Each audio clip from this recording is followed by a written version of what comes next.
Assalamu alaikum everyone, this is Ahmed Mawar aka Mr. Middlepath, and I'm going to talk a little bit about weed use and its effect on people, and really why do people say it's a good thing, what happens when someone gets high and why they should quit. In this video, this will be personal observations, okay? So, weed is a very insidious drug, okay? So look up that word. Insidious means harming someone or something harmful in a gradual and subtle way that is not noticeable, right? And that's like, I'm gonna put a little thing on the bottom here so you can read what insidious means, because it's so important. Because out of all the words I've come across, insidious is the best way to describe weed. It's the best adjective I can use for weed. Weed is the most deceptive drug I have ever seen, ever. And it's interesting because if someone drinks too much alcohol, what happens? They throw up, they puke their guts out the next day. If someone smokes too much weed, he has a bad high, but it's not going to be the same as, other drugs, right? The withdrawal symptoms are not going to be so bad, so hard that you have a problem, right? With weed, the most common thing I hear is, "Oh, I'm not addicted. I can quit whenever I want." Then why don't you quit? "Oh, because I don't want to." Right? And I have seen people quit for a month or 2 months or 3 months, and then they're saying, "Oh my God, this is the best thing that's ever happened in my life. I'm thinking faster. I'm more sociable. I'm more focused in my life. I'm not kind of slow." And they'll praise it, but then when they relapse and they start getting high again, it's almost like the weed binded with the person's personality. It's different than other drugs. Weed changes the person's identity, and this is the quality or the main factor of psychedelic drugs. And I'm going to go to the definition of psychedelic drugs, but what I want to say is that person, when they relapse, they'll be like, "Oh, there's nothing wrong with it, it's completely fine, so what, it doesn't get in my way, it's only a little bit," right? And psychedelic drugs mean mind manifestors, right? So psyche meaning mind, adelic, the definition was manifesting, but mind altering drugs essentially. And what it does is it alters your perception of reality and alters your perception of reality, which comes from your identity. So it changes your identity. These are identity changing drugs, and people say that that's a good thing, right? So there's a lot of, in old pagan shaman practices where they would worship animal spirits and stuff. A lot of these tribes would use certain practices, and amongst those certain practices was eating psychedelic or mind-altering substances, whatever was available in their natural environment. It could be weed, could be shrooms, it could be some form of nuts that have LSD type material in it, could be some form of cactus, could be whatever it is. And there are cactuses that get you high, really high. So anyways, guys, in the past, weed was considered a mild sedative. Now, because of how much it's been, bred to have more and more, to be more and more potent, it's classed as a psychedelic drug, a mild psychedelic drug. Not on the level of mushrooms or LSD, but it still has psychedelic and mind-altering effects. But before I say that, even in the past, when it was considered a mild sedative, people were still extracting hash into potions and elixirs and drinking it to get really high, and certain orders and certain religious sects were doing it, right? So the argument being is that psychedelic drugs, whatever it could be, and weed is one of them, is used to enhance your spirituality and get you closer to God. This is the argument that certain people use. And you see it that if someone's smoking weed a lot, and perhaps they come from a background, any religious background, Muslim, Christian, Jew, Hindu, whatever, right? Whatever background they're coming from. Now, if they're coming from a background where they don't believe really out of their own free will, or they're just, doing it because their parents made them, do it, that's what they grew up doing. When they smoke weed, what happens is you become more self-reflective, right? So you become reflective, and then you realize, "Oh wait, I don't really believe in these things. I just do it because my parents want me to do it, and then they end up leaving the religion. This happens a lot with people who smoke hash. Also, hash and psychedelic drugs can make someone analyze their life in a way they might not have done it before. So in this sense, people who smoke weed think it's a very positive thing.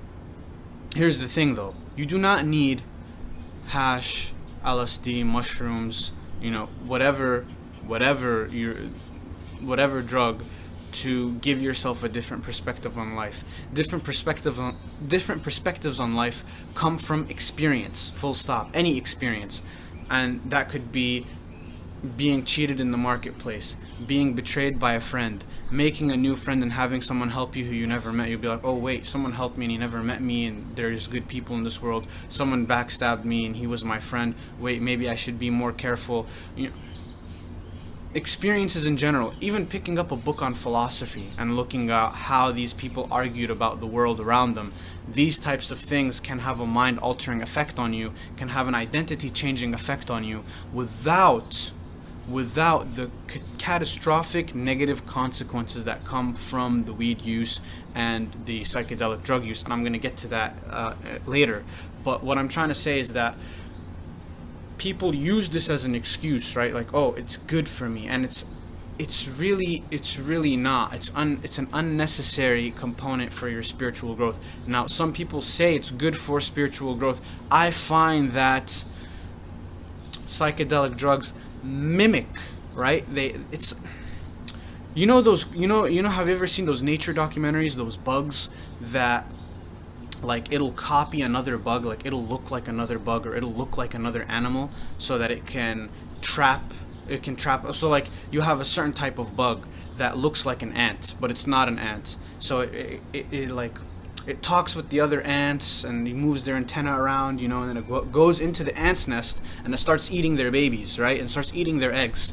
And that's a very good description of psychedelic drugs and weed use and these types of drugs. It mimics the effect of spiritual growth. It makes you feel like you are growing spiritually, but in reality, it's like that bug. It's just eating you on the inside, and it looks like a normal ant, and it goes into the ant nest, and then it starts stealing the eggs and eating the little babies, and the ants don't know anything, right? I'm just giving you a nature example. That would be the natural effect of the psychedelic drugs, right? It changes your identity and it binds to your identity. It makes you think that it is part of your identity and that is a good thing to do, right? I'm strictly talking about the people who say that it's good for your spiritual growth, right? And it is important to know that Muslim scholars saw there were certain sects within Islam that used drugs to get to the next level, basically copying Hindus and Buddhists, right? Not Buddhists, but certain Hindu groups did the same thing too. This was when Islamic empire was expanding really wide out, and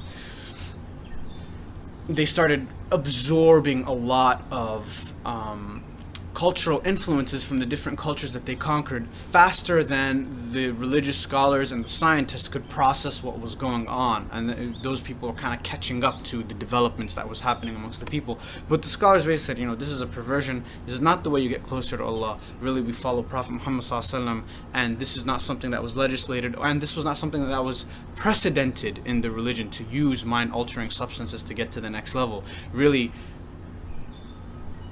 mentorship and life experience, even bad life experience. So people can ask, okay, you're saying all this good stuff, why then did it help me? And then they'll list life experience X, and they say, if it wasn't for the fact that I smoked weed or I did this drug, I wouldn't have had this experience that genuinely helped my life.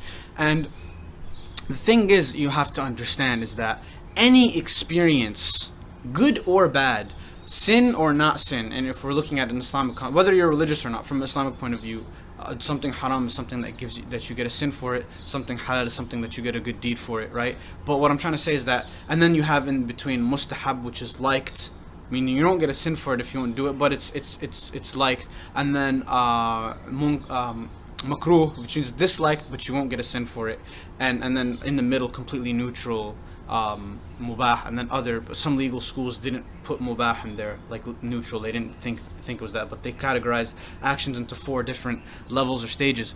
But man, I completely lost my train of thought going into that. But essentially, guys, oh yeah, why do people when they do this, they had an actual life experience? Is because good or bad life experience. Like someone can be drinking, right, drinking alcohol, and then when they quit drinking, they'll be like, oh my god, I learned so, like, I'm so glad that I quit drinking, but I learned so much from what I went through when I was drinking, what not to do, about human relationships, about friends that weren't good for me, about this, about that. And weed and other drugs are the same way. When you're in the hole of smoking weed and doing drugs, you're not really going to learn too much. You're not really going to benefit, right? You think you might, but it's only when you quit these drugs and you get out of it and you look back at the hole, you're like, oh my god, I was in a hole.